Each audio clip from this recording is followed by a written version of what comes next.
Vous savez, on dit souvent que votre nouvelle vie vous coûtera votre ancienne. D'accord? C'est ce que j'appelle le saut dans la foi et l'épreuve même de la foi. C'est-à-dire, des fois, on est obligé de prendre des décisions inconfortables, difficiles ou quoi, sans savoir forcément où ça va nous mener derrière.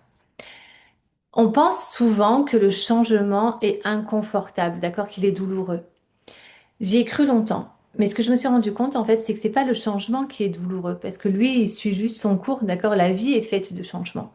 Ce qui est douloureux, c'est nos attachements. Ce sont nos résistances à ce changement qui est douloureux. Et s'il y a ces résistances, ben, c'est parce que derrière, enfin du moins en dessous, il y a de profondes insécurités face à l'inconnu, face au nouveau, face à ce qu'on ne connaît pas encore. Alors on s'accroche à ce qui a besoin d'être lâché. Je vais vous partager aujourd'hui une expérience que j'ai vécue ce week-end qui, voilà, va totalement vous mettre dans le concret ce que je vous explique là parce que je mets un point d'honneur, moi, à vous montrer derrière la vitrine, en fait, que vous pouvez voir sur les réseaux sociaux ou autres. La vie d'entrepreneur, c'est fait, voilà, de positionnement ferme, de décisions fermes, des décisions forcément des fois qui viennent nous challenger de fou. Voilà. Et c'est pas que dans l'entrepreneuriat, c'est dans votre vie de maman, c'est dans votre vie de femme, etc. Donc, je vais vous montrer comment ça se vit dans la vie concrète, parce que c'est bien beau d'expliquer des théories, d'annoncer de beaux concepts, des outils, etc. Mais c'est dans la vie concrète de tous les jours comment vous décidez de le traverser et surtout dans quelle posture. Pour vous faire un résumé, il y a un an, j'ai eu une énorme opportunité d'avoir une boutique à Toulon, d'accord? Donc c'était le rêve de la petite fille en moi d'exposer mes propres créations dans une boutique, ce qui m'a permis de lancer ma marque de vêtements Maison Luminae, donc les premières créations, les premières collections, en collaboration du coup avec ma maman qui confectionne mes créations.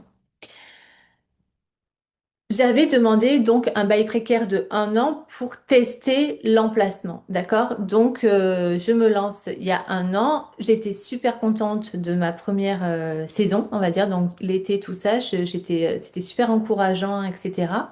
Sauf qu'il faut avouer que cet hiver, c'était hyper, hyper, hyper calme, d'accord? Donc l'investissement mensuel ne comblait pas du tout les rentrées, donc il n'y avait pas du tout un retour d'investissement sur les créations au niveau de la boutique physique. Par contre, je voyais que mes accompagnements commençaient à se développer. Donc, en début d'année, j'ai commencé mes masterclass, etc., etc. Donc, au bout d'un moment, c'est vrai que ce plan d'affaires-là demandait une autre organisation, même si j'avais, voilà, une personne à la boutique qui était présente pendant que moi, j'étais, voilà, en train de faire, ce que j'avais à faire de mon côté. Mais au fond de moi, je sentais que c'était pas aligné. En tout cas, ce plan d'affaires-là n'était pas aligné à moi. Mais j'étais attachée à cette boutique, donc voilà, j'ai continué, on a mis des actions en place, etc. Et début mars, j'ai fait une chute en allant à la boutique, justement, donc je me suis fait une entorse assez grave, on va dire, donc elle est en train de se remettre. Et ça a été quand même un gros signal que j'ai pas pris à la légère du tout, d'accord? Donc j'ai continué mes engagements auprès de vous, mes accompagnements, etc. Donc c'est là que j'étais contente d'avoir mis tout cet écosystème en place. Et il y a quelques jours, donc mon employée m'informe qu'elle ne pourra pas rester, qu'elle est obligée de rompre le contrat le 7 avril pour X raisons. Donc autant elle, elle était hyper mal parce qu'elle sait que je suis en arrêt. Et moi, à l'inverse, alors il y aurait eu quelques temps en arrière, j'aurais paniqué complet. Et là, j'étais très présente et très ancrée en me disant, OK, donc là, la vie, elle me pousse à prendre une décision. En sachant que la fin de mon bail est fin avril, d'accord? Donc, je me disais, la ville, elle me demande de quitter vraiment cette boutique. Je sentais que c'était vraiment juste à l'intérieur de moi pour les raisons que je vous ai évoquées. Et cet emplacement qui n'est pas aligné. Honnêtement, j'ai ressenti un inconfort d'un autre monde, quoi. Je m'accrochais à la boutique. Pourquoi? Parce qu'il y avait de l'affectif. J'ai investi de l'argent, j'ai investi du temps, j'ai investi de l'énergie, j'ai fait tous les travaux avec mes mains. Voilà, j'ai pas pris d'artisan, j'ai voulu vraiment moi-même faire toute la déco pour vraiment l'imprégner de mon énergie, de ce que je voulais, etc. Donc voilà, les niches dans les murs, la peinture de la devanture.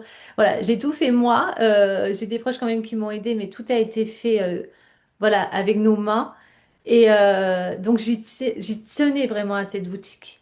Et au fond de moi, tout me poussait à la lâcher parce que si je suis pas là, etc., personne peut être à ma place.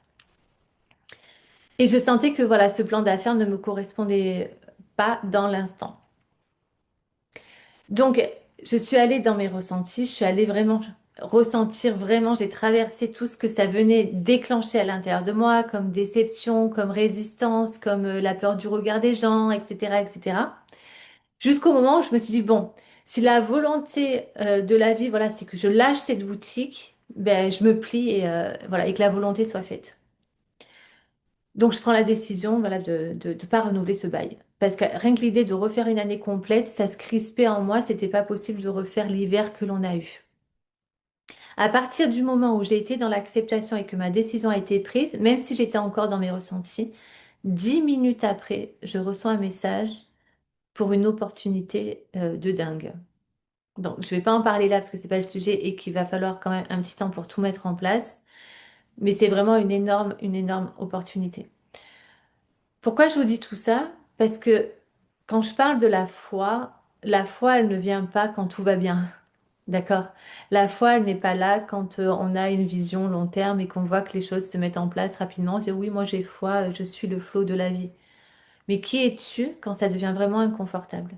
Qui es-tu quand la pression, elle devient énorme?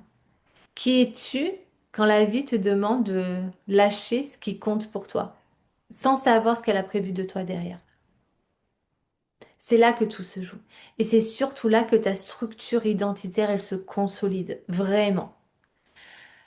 Parce que c'est là que tu consolides ta droiture et c'est là que tu te prépares. Parce que si je vous explique mon année, ça a été une énorme année de préparation. Voilà, il n'y a jamais d'échec, il n'y a jamais de loupé.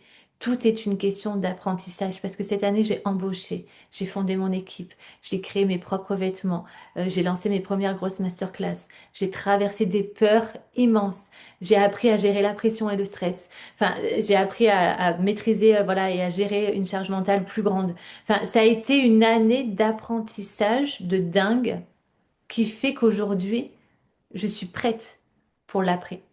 Vous comprenez?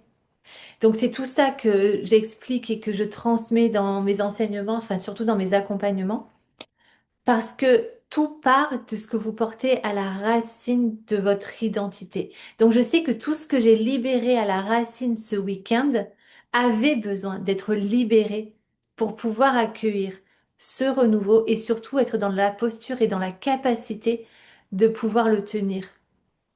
Et voilà, passer dans ce nouveau chapitre qui me demande, voilà, sûrement ben, plus de responsabilités et tout à venir.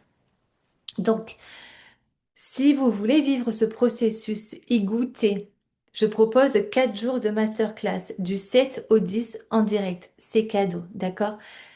Vous allez passer de la femme autocensurée à la femme révélée. Donc, on aborde durant les 4 jours différents thèmes, d'accord? L'impact de vos mémoires cellulaires sur votre identité de femme, qui vous croyez être, etc., jusqu'à ce que vous retrouvez votre axe identitaire sécure, qui vous êtes profondément quand vous vous dépouillez de tout ce qui n'est pas vous, donc tous ces conditionnements, tous ces mécanismes automatiques en fait qui vous limitent, etc. et qui vous coupent de votre lumière, de votre verticalité. Et c'est à partir de cette verticalité que vous posez les actions justes vers là où vous devez aller. Donc, je t'invite vraiment à être en direct avec nous parce que c'est là vraiment que la transformation opère, ok? Donc, si tu es intéressé, je te mets le lien juste en dessous. Si tu veux avoir plus de renseignements, de tips ou de prise de conscience que j'ai et que je partage vraiment en toute authenticité, tu peux t'abonner à notre newsletter. Je te mets le lien aussi en dessous. Donc fais confiance au processus. La vie, elle sait très bien là où elle veut te mener. Et le mot de la fin, c'est que souvent, elle va te demander de faire des choses que tu n'as pas envie forcément, qui te demandent de sortir de ta zone de confort, de te détacher du regard des gens, etc. Et même que tu veux pas le faire, tu sens que ça pousse en toi. Tu sens que voilà, l'élan, il est là et que tu as toutes tes résistances à passer à l'action. Et à l'inverse, des fois, elle te demande de lâcher, de clôturer des choses auxquelles tu es attaché et que tu sais pas pourquoi elle te demande de faire ça, en fait. Et là, c'est pareil, tu vas avoir les résistances et les attachements qui vont se mettre au milieu. Donc, tout ça, c'est ce que l'on va aborder durant les 4 jours ensemble, du 7 au 10, justement pour apprendre à sécuriser ton socle identitaire, pour marcher et continuer d'avancer sans tous ces parasites qui empêchent la femme que tu es de se révéler à 360 degrés. Je te dis au 7, on démarre à désamorcer les premiers verrous.